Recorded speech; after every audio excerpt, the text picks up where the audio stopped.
मोक्षमार्गस्य नेतारं वेत्तारं कर्मभोवृतां ज्ञातारं विश्वतत्त्वानां वन्दे तद्गुणलब्धये। श्री तत्वार्थ सूत्र ग्रंथ जी में आचार्य श्री उमा स्वामी जी महाराज प्रथम अध्याय में सम्यक दर्शन का वर्णन करने के बाद सम्यक ज्ञान की व्याख्या कर रहे हैं। और सम्यक ज्ञान के 5 भेद, मति ज्ञान, श्रुतक ज्ञान, अवधि ज्ञान, मनापर्य ज्ञान और केवल ज्ञान के बारे में विस्तार से बता रहे हैं। कल हमने मति ज्ञान के 5 पर्यायवाची नाम हैं जो नामांतर हैं, उनके बारे में जाना। मति, स्मृति, संज्ञा, चिंता और अभिनिबोध। इसके बाद मति ज्ञान के भेदों की व्याख्या की गई है और मति ज्ञान के भेदों में यह जो मति ज्ञान है यह 5 इंद्रिय और मन से होता है, तद इंद्रिया इंद्रिय निमित्तम। और अवग्रह, इहा, अवग्रह और धारणा, ये 4 भेद रूप होता है और 12 पदार्थों का होता है। बहु बहुवेद क्षिप्रा निश्चितानुर्वाणाम क्षेत्राणाम, ऐसे 12 पदार्थों का होता है। तो इस तरह से ये पदार्थ हैं। पदार्थ माने अर्थ से, अर्थ माने पदार्थ। तो ये अर्थावग्रह कहलाते हैं, माने अर्थ का होता है, अर्थावग्रह और व्यंजनावग्रह। तो इसके भेद करने से अवग्रह, इहा, अवाय और धारणा, ये 4 और 5 इंद्रिय और मन, इन 6 के माध्यम से होता है। तो 4 का 6 में गुणा करने से 24 और 12 पदार्थों का होता है। तो 24 में 12 का गुणा करने से 288 भेद हो जाते हैं। और इसके बाद व्यंजन अवग्रह की बात हुई, तो व्यंजन अवग्रह में इन्हीं 12 पदार्थों का ज्ञान होता है, लेकिन वह है न चक्षुर अनिंद्रियाभ्याम, न चक्षुर अनिंद्रियाभ्याम माने चक्षु इंद्रिय और मन के बिना शेष 4 इंद्रियों से होता है। और केवल अवग्रह होता है, व्यंजनस्यावग्रह, व्यंजन अस्पष्ट व्यंजन आदि पदार्थों का अवग्रह मात्र होता है। इस तरह से 4 इंद्रियों में 12 पदार्थ का गुणा करने से अवग्रह एक ही है, इसलिए एक का गुणा उतना ही रहेगा। 48 भेद होते हैं। इस तरह अर्थावग्रह के 288 और व्यंजन अवग्रह के 48 भेद मिला करके दोनों के 336 भेद होते हैं। इस तरह मति ज्ञान के 336 भेदों का वर्णन कल आपने विस्तार से समझ लिया है। आज हम दूसरा ज्ञान, श्रुतक ज्ञान का स्वरूप सूत्र नंबर 20 में समझेंगे। इसके आगे फिर अवधि ज्ञान, मनापर्य ज्ञान के बारे में वर्णन चलेगा। सूत्र दोहराएंगे। श्रुतम मति पूर्वम, श्रुतम मति पूर्वम, द्वैनेक द्वादश भेदम, द्वैनेक द्वादश भेदम। देखो, मति ज्ञान के वर्णन करने के बाद श्रुत ज्ञान का वर्णन करते हुए आचार्य श्री उमा स्वामी जी महाराज बता रहे हैं कि श्रुतम मति पूर्वम, अर्थात श्रुत ज्ञान मति ज्ञान पूर्वक होता है। अर्थात पहले मति ज्ञान होता है, उसके बाद श्रुतक ज्ञान होता है। अर्थात मति ज्ञान के हुए बिना श्रुतक ज्ञान नहीं होता, पहले मति ज्ञान होना अनिवार्य है। इसलिए संसार के सारे प्राणी, सारे जीव, जितने भी जीव हैं संसार में, सभी जीवों को मति ज्ञान और श्रुत ज्ञान, ये 2 ज्ञान अनिवार्य रूप से होते हैं। ऐसा कोई भी जीव नहीं है, कितना भी क्षुद्र जीव, छोटा जीव, चाहे सबसे छोटा जो होता है वह निगोदिया जीव होता है। तो निगोदिया जीव के शरीर की अवगाहना सबसे छोटी होती है दुनिया में, संसार में, तीनों लोकों में। उससे छोटी अवगाहना वाला कोई भी जीव नहीं होता है। सबसे छोटे शरीर, अवगाहना मतलब आकार, सबसे छोटे आकार वाला शरीर वाला कोई जीव है तो उसे बोलते हैं सूक्ष्म निगोदिया, लब्धि अपर्याप्तक जीव। और वह अपने जन्म के तीसरे समय में सबसे जघन्य अवगाहना वाला होता है। ये सैद्धांतिक बात है, हमने आपको बीच में प्रकरण आया तो बता दी है। जन्म के, देखो यहाँ आपको ये बात मन में आ रही होगी कि जन्म के तीसरे समय में क्यों होता है। जैसे जन्म हुआ तो जन्म होकर के फिर समय शुरू हो जाता है, ऐसे घड़ी चलती है, अपन ने घड़ी शुरू कर दी, रेस वगैरह कुछ हो रही है तो एक एक करके घड़ी आगे बढ़ती है। वैसे ही जन्म हुआ तो जन्म होने के बाद एक समय, दो समय, तीन समय, ऐसे फिर 1 सेकंड, 2 सेकंड, 3 सेकंड, मिनट, घंटे, फिर पहर, दिन, रात, सप्ताह, महीने, ऐसे समय बढ़ता जाता है। तो एक एक समय आगे बढ़ रहा है। एक एक समय जो आगे बढ़ रहा है तो जन्म के पहला समय में नहीं, दूसरे समय में नहीं, तीसरा समय में। तीसरा समय जो होता है लब्धि अपर्याप्तक सूक्ष्म, सूक्ष्म लब्धि अपर्याप्तक निगोदिया जीव, उसके जन्म होने के तीसरे समय में उसका शरीर का जो आकार है वो सबसे छोटी जघन्य अवगाहना का हो जाता है। तो उस जीव के भी जिसकी जघन्य अवगाहना है, सबसे छोटा है, उसे भी मति ज्ञान और श्रुत ज्ञान होता है।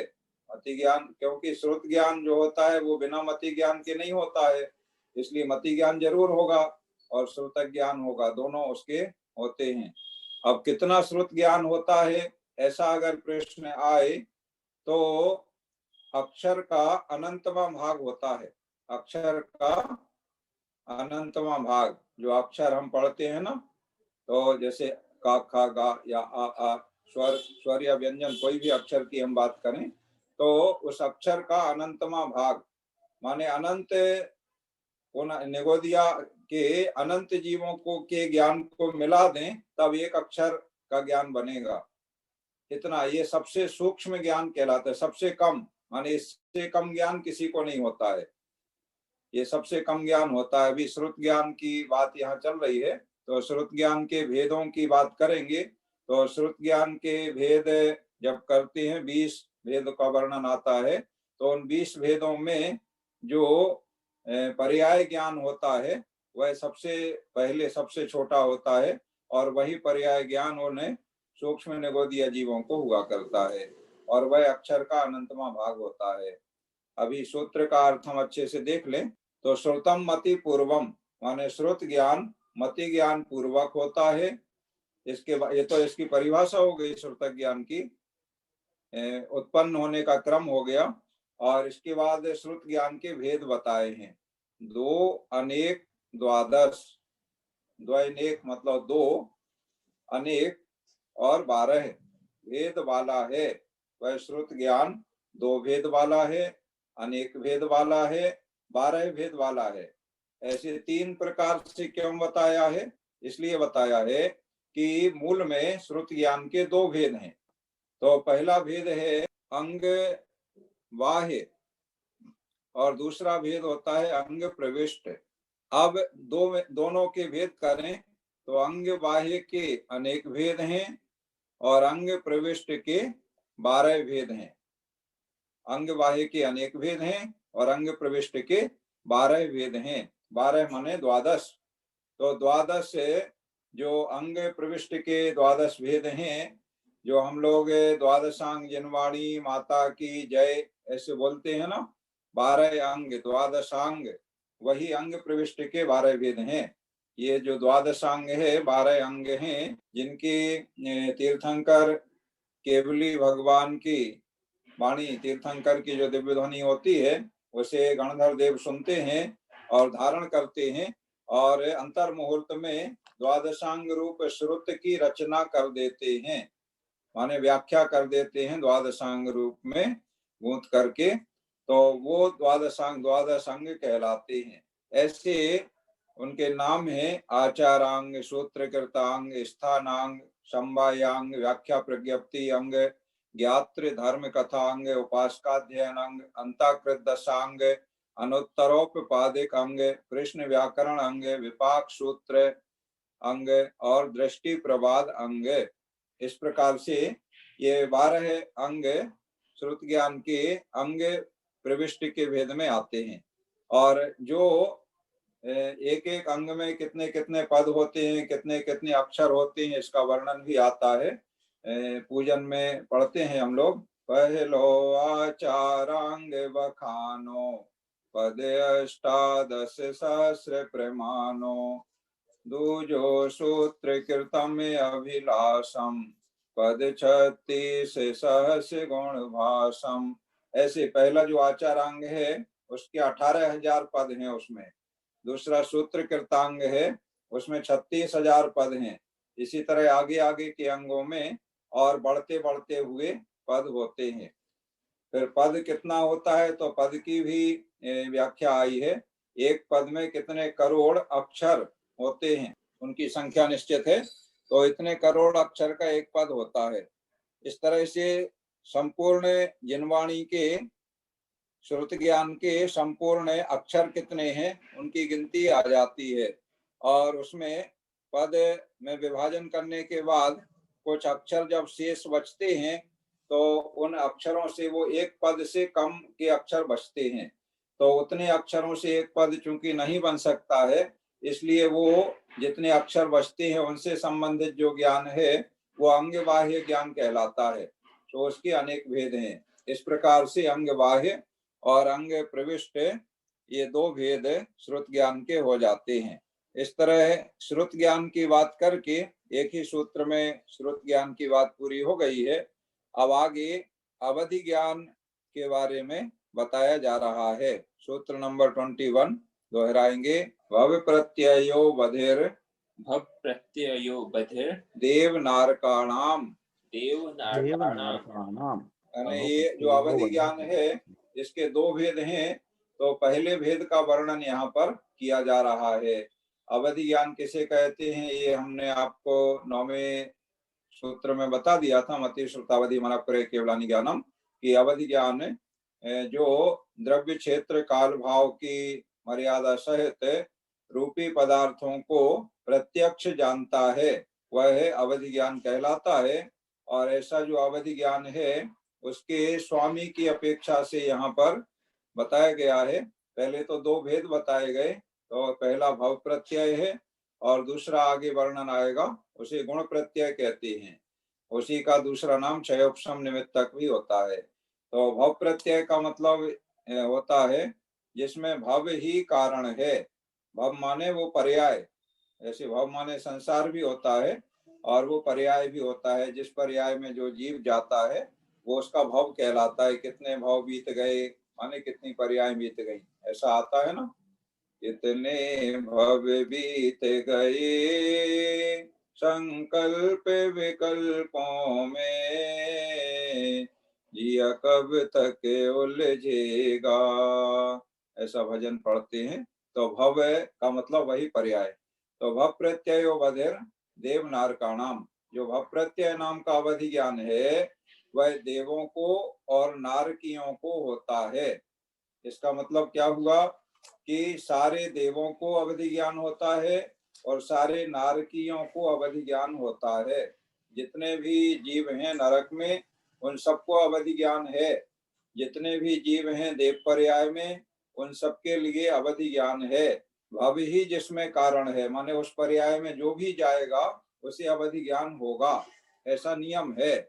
और जो नियम है सिद्धांत है उसमें कोई विशेष अन्य कारण नहीं होता है। तो देव और नारकियों के व्रत नियम वगैरह नहीं होते हैं, केवल कारण उनका उस पर्याय में जो भी गया उसके अवधि ज्ञान अवश्य होता है, इसलिए उसको भव प्रत्यय अवधि ज्ञान कहा है।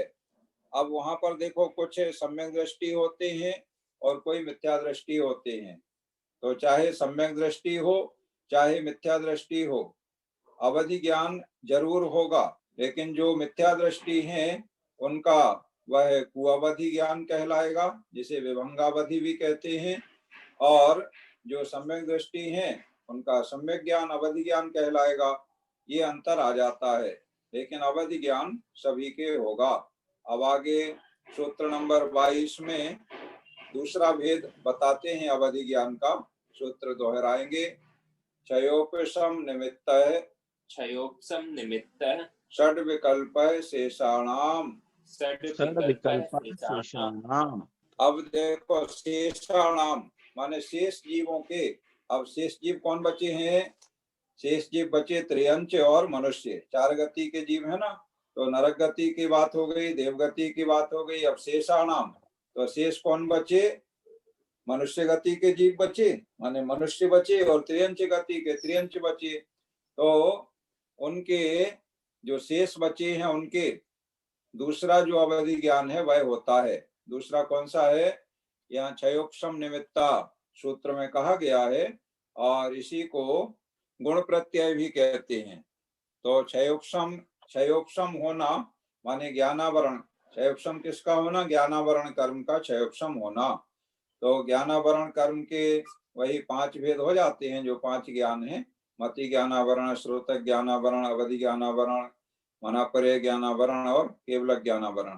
तो अवधि ज्ञानावरण कर्म का क्षयोक्षम जिसमें निमित्त है उसे क्षयोक्षम निमित्त अवधि ज्ञान कहते हैं। माने अब देखो, अवधि ज्ञानावरण का क्षयोक्षम तो वहां भी है, नरक गति में और देवगति में। क्योंकि सिद्धांत की जब बात आएगी, ये सिद्धांत की बात है, कर्म के उदय या क्षय उपशम क्षयोक्षम आदि से ही होता है गुणों में हीनाधिकपना। तो वहां भी है, लेकिन वहां पर वो विशेष बात है कि जो भी नरक में जाएगा उसे अवश्य होगा, जो भी देवगति में जाएगा उसे अवश्य होगा, इसलिए उसको भव प्रत्यय कह दिया है।